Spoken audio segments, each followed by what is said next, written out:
अल्हम्दुलिल्लाहिल्लज़ी lump यज़ल वला यज़ालु आलिमन क़दीरन हय्यन क़य्यूमन समीयन बसीरा इन्ना अरसलनाका शाहिदन व मुबश्शिरन व नज़ीरन व दाइयन इलल्लाहि बिइज़्निही व सिराजम मुनीरा। अम्मा बाद फ़अऊज़ु बिल्लाहि मिनश शैतानिर रजीम। बिस्मिल्लाहिर रहमानिर रहीम। लक़द मन्नल्लाहु अलल मुअ्मिनीना इज़ बअस फ़ीहिम रसूलन मिन अनफुसिहिम यत्लू अलैहिम आयातिही व युज़क्कीहिम व युअल्लिमुहुमुल किताब वल हिकमह व इन कानू मिन क़ब्लु लफ़ी दलालिम मुबीन। सदक़्ता या रब्बल आलमीन।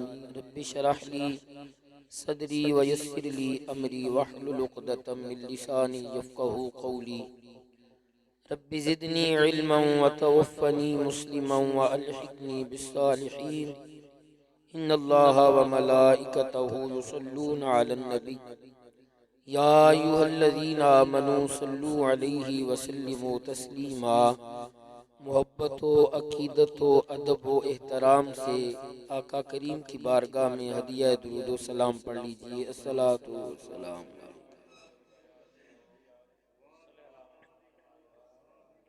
अल्लाहुम्मा सल्लि अला मुहम्मदिन व अला आलिहि व सहबिहि व बारिक व सल्लिम व सल्लि अलैहि। आफ़ताबे रिसालत की बातें करो, ज़ुल्मतों का जनाजा निकल जाएगा। आफ़ताबे रिसालत की बातें करो, ज़ुल्मतों का जनाजा निकल जाएगा और उनको रुख से पर्दा हटाने तो दो, रोशनी में जहां सारा ढल जाएगा। और अपने दामन में दुरूदों के सिवा कुछ भी नहीं, लेके महशर में यही हुस्ने अमल जाएंगे। अपने घर हर रोज दुरूदों की सजाओ महफल, देखते देखते हालात बदल जाएंगे। अल्लाह रब्बुल इज़्ज़त की हम्दो सना नबी रहमत इमाम अल अंबिया अहमद मुज्तबा अलैहि तहियत व सना की बारगाह में दुरूद सलाम का नजराना इज्ज़ो इनकिसार के साथ पेश करने के बाद इंतहाई मुहतरम मुहतशम मुकर्रम सामईनो सामिआत, खुशनसीबी की बात है अल्लाह ताला ने आज एक दफा फिर मौका दिया। जिक्र रसूल के हवाला से हम सब इकट्ठे हैं। दुआ है अल्लाह ताला इसी जिक्र रसूल के तसद्दुक हम सब को मैदान क़यामत में भी जिक्र रसूल इकट्ठा बैठ के करने की तौफीक अता फरमाए। मिलाद पाक के हवाला से सजाएगी ये पाक बज़म यकीनन कबूल होती है। इसकी कबूलियत में शक, उसकी वजह इस महफिल में, इस मजलिस में, इस नशिस्त में बार बार दुरूद व सलाम पढ़ा जाता है। और जहां बार बार दुरूद व सलाम पढ़ा जाए, एक ही तो इबादत है जिसकी कबूलियत में शक नहीं है, और वो इबादत दुरूद व सलाम वाली इबादत। तो दुरूद व सलाम के तसद्दुक हमारा ये अमल कबूल है। बल्कि सूफिया ने लिखा है कि महफिल मिलाद का मकसद ही दुरूद व सलाम है। हजूर की बारगाह में दुरूद व सलाम पेश करना। और दौरे हाजिर को अगर देखा जाए तो ये नशिस्तें तबलीग का जरिया है। बजाय इसके गलियों में, चौकों में, बाजारों में गंदगी का ख्याल न करते हुए लोगों को खड़ा कर लिया जाए और वहां आयाते बय्यिनात पढ़ी जाएं और अहादीस पढ़ी जाएं, उससे हजार दर्जा बेहतर है कि बंदा अपने घर में बैठ के बावजू होके आका करीम का जिक्र करे और हुजूर की हदीस पढ़े और कुरान पाक की तिलावत। उसकी वजह दीन अदब का नाम, दीन अदब का नाम है। मदीना शरीफ की धरती है। हजरत इमाम मालिक का वक्त मुबारक है। इमाम मालिक रज़ी अल्लाह ताला अन्हु के साथ चंद लोग जा रहे हैं और उन लोगों में मदीना का गवर्नर भी है। अदब की बात करूं, मदीना का गवर्नर भी है। तो वो गवर्नर कहने लगा, इमाम साहब ये बताएं हुजूर की फलां फलां हदीस के मुतल्लक हमें कुछ बयान करके बताएं, इसके मुतल्लक आप क्या कहते हैं। तो इमाम मालिक रज़ी अल्लाह ताला अन्हु वहां रुक के कदम आगे नहीं उठाया। वक्त के काजी भी थे। फरमाया इस गवर्नर को यहाँ 20 कोड़ों की सजा सुनाता हूँ। 20 कोड़े लगाए जाएं इस गवर्नर को। वक्त अच्छे थे, दीन की कदर करने वाले लोग थे। उसने ये नहीं कहा कि मैं गवर्नर मदीना हूँ। उसने कहा हाँ, मदीने के काजी ने सजा सुनाई है, मैं लब्बई कहता हूँ, मैं सजा को इख्तियार करने के लिए तैयार हूँ। सजा सुनाई गई। अब वो दस्त बस्ता अर्ज करने लगा, या इमाम मुझे ये बताएं, मैंने तो मसला पूछा था, आपने मुझे 20 कोड़े लगवाए। फरमाया मेरे साथ मेरे हुजरे में चलो, मैं तेरा मसला भी हल करूंगा और सजा क्यों सुनाई ये भी बताऊंगा। जनाबे इमाम मालिक अपने घर में गए, गुस्ल किया, अपना लिबास चेंज किया, खुशबू लगाई। एक मखसूस कमरा था वो खोला गया। वहाँ एक नशिस्त थी, वहाँ हज़रत इमाम मालिक बैठे और फरमाया गवर्नर मदीना आओ, अब उस गुफ्तगू के मुतल्लिक मुझसे पूछो जो सरवरे कायनात के लबों को चूम के निकली है। अब उस गुफ्तगू के मुताल्लिक पूछो। मैं तुझे बताता हूँ और मैं ये भी बताता हूँ कि वो गुफ्तगू जो मुस्तफा के यूहा के लबों से निकलती है और वो लब उस वक्त तक जुम्बश नहीं लेते जब तक मेरे रब का हुक्म नहीं होता। तू चलते चलते उस गुफ्तगू के मुताल्लिक पूछता है। कोड़े इसलिए लगवाए थे कि ये किसी आम शख्स की गुफ्तगू नहीं है, ये कोई आम लब नहीं है, ये आम कलाम नहीं है, कलाम मुस्तफा कलाम खुदाबंदी है। मैं कुर्बान जाऊं गवर्नर मदीना की मोहब्बत पे। कहने लगा या इमाम 20 कोड़े और लगा दे, अदब वाली चंद बातें और बता दे। फरमाया अगर फिर गलती हुई तो फिर कोड़े भी लगेंगे और सजा भी दी जाएगी। हजरात मेरे मुअज़्ज़ज़ और मोहतरम सामईन और सामिआत, कितने वो पाक बाज़ लोग थे, उनकी सोचें कितनी पाकीज़ा थी, उनके ख्यालात कितने पाक थे, उनके तसव्वुरात को कितनी अल्लाह तबारक व तआला ने तहारत अता फरमाई थी। जो मुस्तफा के लबों से निकली हुई गुफ्तगू का इतना एहतराम करते थे, वो खुद जाते मुस्तफा का कितना अदब करते। तो बजाय इसके गलियों में खड़ा कर लिया जाए, चौकों में खड़ा कर लिया जाए, जहाँ नदी नीचे नाले भी बह रहे हो, गंदगी भी हो, परागिंदगी भी हो, वहाँ हुजूर की अहादीस सुनाने से हजारों दर्जे बेहतर है कि बंदा अपने घरों में महफिल मिलाद का इनेकाद करे और तबलीग का इहतमाम करे। मैंने जो आया बय्यिना पढ़ी है प्यारे महबूब अलैहिस्सलातु सलाम की बात करने के लिए, उसके अल्फाज का तर्जमा करके मैं इंशाअल्लाह इजाजत ले लूंगा। बड़ी मोहब्बत से एक बार कहें सुभान अल्लाह। अल्लाह ताला ने फरमाया है लक़द मन्नल्लाह। इससे पहले कुरान पाक के पहले अल्फाज जो उन पे गौर करें। अल्लाह फरमाता है ज़ालिकल किताबु ला रैब फीह, कि कुरान पाक में किसी किस्म का ऐब, किसी किस्म का कुरान पाक में नक्स नहीं है। या अल्लाह क्यों नहीं? फरमाया ये मेरा कलाम, ये कलाम अल्लाह का है और ये अल्लाह का कलाम नाज़िल किस सीने पे हुआ है? जो सीना अलम नशरा है। फरमाया जो सीने अलम नशरा महबूब के सीने पे कलाम नाज़िल किया है उसमें ऐब नहीं है, तो महबूब में कैसे बर्दाश्त करूंगा। जब कलाम में ऐब नहीं है तो जिस वजह से कलाम को फजीलत है उस जात का मकाम क्या होगा। जब पहले ये तंबीह कर दी कि ज़ालिकल किताबु ला रैब फीह, इसमें शक नहीं है, ये मेरा कलाम है। नहनु नज़्ज़लना ज़िक्रा, मैंने इसे नाज़िल किया है। व इन्ना लहू लहाफ़िज़ून, और मैं ही इसकी हिफाजत करने वाला हूँ। अब चंद मकाम कुरान में ऐसे मिलते हैं जहां रब बात करने से पहले तहकीक लगा रहा है, तहकीक लगाई जा रही है। लक़द अरबी ग्रामर उठाएं, ये लाम भी तहकीक का है और कद भी तहकीक का है।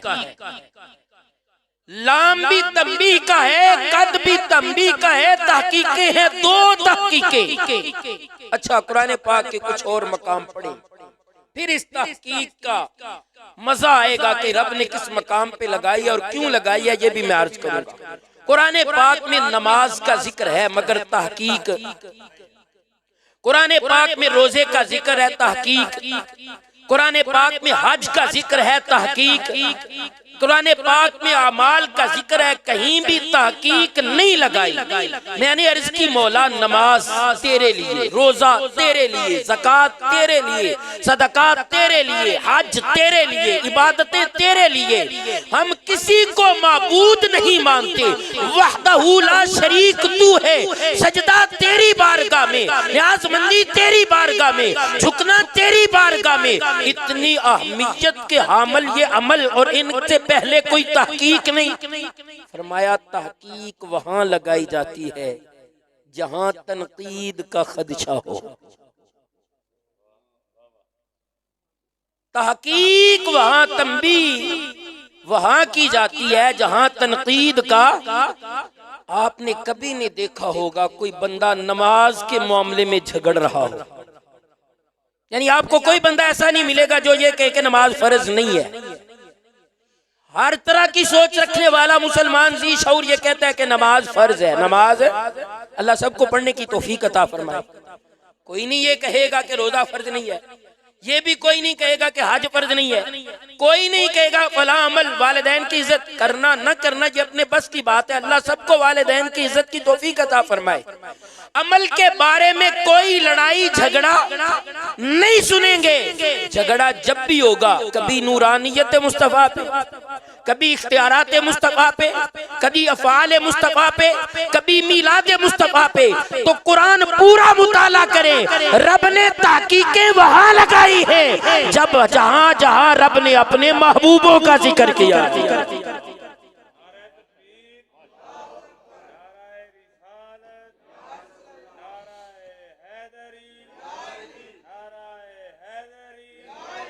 रब को पता था कलमा मेरे महबूब का पढ़ा जाएगा, रिज़्क मेरे महबूब के वसीले से लिया जाएगा, किताब मेरे महबूब के सीने पे नाज़िल होने वाली तिलावत की जाएगी। नमाजें, अच्छा नमाज पे जरा गौर करें, नमाज के फराइज कितने हैं। नमाज में 7 फराइज हैं। कितने? 7वें पे इख्तलाफ है फुक़हा का। बड़ी मजे की बात मेरे ज़हन में आई है, बड़ी मोहब्बत वाली। और अभी मैंने 2 दिन पहले मुताला की तो अहले मोहब्बत सब बैठे हैं। अल्लाह पाक इन पूरे घरानों पे अपनी खास रहमतों का नज़ूल फरमाए। हज़रात मोहतरम, नमाज में जो मुत्तफ़क़ुन अलैह फ़र्ज़ हैं वो 6 हैं। हम अहनाफ के नज़दीक 7 हैं और 7वें फ़र्ज में इख्तलाफ है। अच्छा, नमाज में फ़र्ज क्या है? क़याम फ़र्ज है, रुकू फ़र्ज है, सजदा फर्ज है, तशहुद फर्ज है। नमाज में कुछ पढ़ना फर्ज नहीं है। तिलावतें, तस्बीहात, तकबीरात ये सब वाजिबात हैं, ये सब वाजिबात हैं। हाज़रीन मोहतरम, 7वां फर्ज जो है जिसमें इख्तलाफ है वो सूरह फातिहा का तिलावत करना है, मेरे जहन में है। मगर अहले मोहब्बत बैठे हैं, जरा मोहब्बत से सुने। नमाज में अगर फातिहा रह जाए नमाज हो जाएगी, मगर सजदा सहवन करना पड़ेगा। नमाज में अगर तशहुद रह जाए, सजदा सहवन कर लो, नमाज हो जाएगी। नमाज में एक सजदा रह जाए, हाज़रीन मेरे करीम आका अलैहिस्सलातु वस्सलाम के गुलामों, अगर कोई तकबीर रह जाए, तहलील रह जाए, तस्बीह रह जाए और वाजिब रह जाए, सजदा सहवन करो, तुम्हारी नमाज हो जाएगी। कयाम फर्ज है, नहीं हुआ नमाज दोबारा लौटाओ। इसके लिए सजदा सहवन नहीं है। रकू नहीं हुआ, नमाज लौटाओ। सजदा नहीं हुआ, नमाज लौटाओ। हाज़रीन मोहतरम, जितने फर्ज है उन पे मुताला करें, रिसर्च करें। इल्म का दौर है। मैंने कहा मौला ये क्या रखा? फरमाया तिलावतें रह जाएं तो सजदा करने से नमाज हो जाएगी, महबूब की आदत रह जाएगी, नमाज दोबारा लौटानी पड़ेगी। तिलावत रह जाए तो नमाज दोबारा लौटानी नहीं पड़ेगी। कमली वाले की आदत नहीं रहनी चाहिए। अल्लाह अकबर। आपने तवज्जो नहीं की। क़याम क्या है? मुस्तफ़ा की आदत है। रुकू क्या है? मुस्तफ़ा की अदा है। सजदा क्या है? मुस्तफ़ा की अदा है। तशहुद क्या है? मुस्तफ़ा की अदा है। फरमाया मेरे यार की अदा अगर रह जाएगी, सजदा सहवन नहीं चलेगा, दोबारा पढ़। अल्लाह अकबर। ये तो नमाज है, मुस्तफ़ा की अदाएं। हजूर की अदाओं का नाम तो नमाज है। और फिर गौर करें, जो नमाज नहीं पढ़ता उसकी निजात मुश्किल है। नमाज बड़ा आला अमल है। अस्सलातु मिराजुल मोमिनीन, अस्सलातु इमादुद्दीन। मगर नमाज आई कब है? नमाज फर्ज कब हुई है? मुस्तफा ने जबल अबी कुबैस पे ऐलाने नबुव्वत कर दिया और नमाज आई मेराज की रात। 13 साल 12.5 साल का वक्फा है। सवाल पैदा होता है, ये 12 साल 13 साल मुस्तफा के गुलाम करते क्या? नमाज फर्ज हुई है मेराज की रात। सवाल ये पैदा होता है, हजूर के गुलाम करते क्या थे? वो चेहरा मुस्तफा की इबादत किया करते थे। वो हजूर के चेहरे की तिलावत किया करते थे और कहा करते थे कि रुखे मुस्तफा वो किताब है जो मोहब्बतों का निसाब है, यही मेरे पेशे नजर रहे, यही रात दिन में पढ़ा करूं, यही रात दिन में पढ़ा करूं। कमली वाले के चेहरे की ज़ियारत जो है वो इबादत से अफजल है। हजूर के चेहरे की इबादत ज़ियारत जो है वो इबादत से अफजल है। आप कहेंगे किस तरह? उठाएं जरा तारीख इस्लाम और तारीख इस्लाम से हासिदा से पढ़े, मुर्रिखीन की नहीं मुहद्दिसीन की पढ़े। ओहद का मैदान सजा है, एक राबी आया है, खजूरें खा रहा है, अर्ज करता है या रसूल अल्लाह, अगर मैं आपका कलमा पढ़ के मैदान जिहाद में आ जाऊं मुझे क्या मिलेगा? फरमाया जन्नत मिलेगी। क्या मिलेगा? जन्नत मिलेगी। खजूरें फेंकी, कलमा पढ़ा, तलवार पकड़ी। सहाबा कहते हैं मैदान जिहाद में उतर गया, जिंदा वापस नहीं आया, मकाम शहादत मिल गया, यानी ज़ाहरी जिंदगी नहीं, उसी मौके पे जो है शहीद हो गया। और उसे कोई नमाज पढ़ने का मौका, कोई रोजा रखने का मौका, कोई ज़कात देने का मौका, बरोज़े क़यामत उसी सफ में खड़ा होगा जहां सिद्दीक़ अकबर खड़े हैं, जहां फारूक। इसने किया क्या है? रब ने फरमाया इसने मेरे महबूब के चेहरे की ज़ियारत किया और कलमा मुस्तफ़ा पढ़ा है। हाज़रीन मोहतरम, तो बात कहीं से कहीं निकल गई। नमाज तो फर्ज हुई है मेराज की रात और हुजूर की आंखों की ठंडक भी है। इसलिए रब्बे कायनात ने इन अमाल पे कोई तहकीक नहीं लगाई और रब ने तंबीह नहीं की। रब को पता था यहाँ लड़ाई नहीं होगी, झगड़ा नहीं होगा, फसाद नहीं होगा। फसाद कब होगा?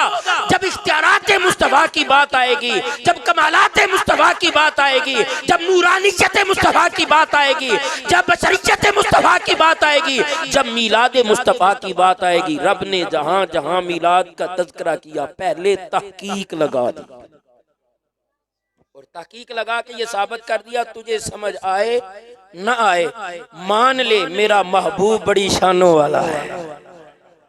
लक़द एक और तहकीक की बात करके फिर इस आया मुबारक के तर्जमे की तरफ जाता हूँ। ये तहकीक है और आगे मिलाद का तज़किरा मैं इस तरफ आता हूँ। एक और जगह फिर अपने तहकीक लगाई, फरमाया अला एक तहकीक, इन्ना दूसरी तहकीक, औलिया अल्लाह, अला खबरदार, इन्ना बेशक औलिया अल्लाह, जो मेरे दोस्त है, अल्लाह कह रहा है जो मेरे दोस्त है, ला खौफुन अलैहिम वला हुम यहज़नून, ना उन्हें कोई गम है, ना उन्हें कोई हुस्न है, ना उन्हें कोई गमगीन कर सकता है, ना वो गमगीन हो सकते हैं। मैंने अर्ज की मौला अपने महबूब के बारे भी तहकीक, महबूब के महबूबों के बारे भी तहकीक। फरमाया लोग लड़ेंगे ना, मैंने 2 तहकीकें लगा दी, ये तुम्हारी समझ में आने वाले है ही नहीं।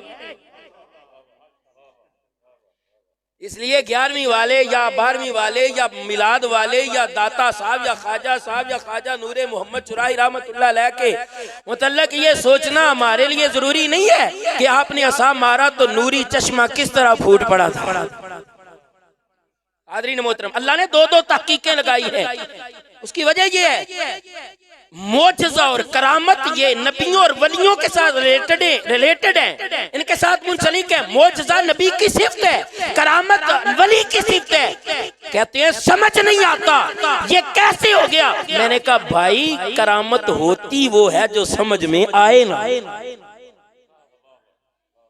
करामत होती वो है जो समझ में आए ना, और मोजज़ा होता ही वो है जो समझ में ना आए। 3 बंदों का खाना 300 खा जाए, मुस्तफा एक प्याले में हाथ रखे तो सैकड़ों का लश्कर जो है वो पानी पी ले। हज़रत अली करमल्लाहु वजहुल करीम फरमाते हम सफर में थे, फरमाया अली जी मेरे आका, फरमाया मेरे गुलामों को प्यास तंग कर रही है, इस पहाड़ के पीछे जाओ, एक हबशी होगा, उसे कहो जाके कि तूने जो मश्क भरी है पानी की वो हमारे पास ले आ। मौला कायनात के हबशी पानी भर रहा था, आपने फरमाया चलो तुझे मेरा नबी बुलाता है, मैं उसके मुकद्दर पे कुर्बान जाऊं जिसे नबी बुला रहा है।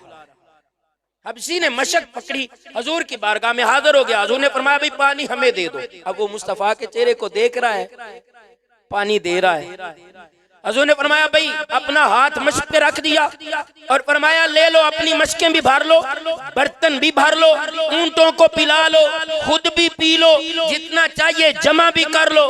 शाबा फरमाते हैं हमारे ऊंटों ने भी पिया, हमने मशकें भी भरी, हमने बर्तन भी भरे, हमने खुद भी सैर होके पिया। हबशी की मशक से एक कतरा भी कम नहीं हुआ। हबशी की मश्क से एक कतरा भी कम। अब यहाँ कोई सोचने बैठ जाए कि ये कैसे हुआ तो उसका अकल के साथ कोई ताल्लुक नहीं है। तो रब शहीद के बारे कह रहा है वलाकिन ला तशऊरून, ये नबी तो वो है जो शहीदों को अज़मतें देने वाला है। अल्लाह अकबर। मेरे करीम आका अलैहिस्सलाम के गुलामों, अब इससे अभी अराबी की बात करूं, वो हबशी अर्ज करने लगा या रसूल अल्लाह मेरी इल्तिजा है। फरमाया कहो। अर्ज किया आका मुझे कलमा पढ़ा। कलमा पढ़ा। हजूर ने फरमाया और क्या मांगता है। अर्ज करने लगा या रसूल अल्लाह मेरा रंग बड़ा काला है, कोई दुआ करे मैं गोरा हो जाऊं। हजूर ने अपना दस्ते यदुल्लाह फेरा, हजूर ने अपना दस्ते, उसका रंग सफेद हो गया। अब वो मुस्तफा का कलमा पढ़ता पढ़ता अपने कबीले में गया तो कबीले वाले उठ के खड़े हो गए।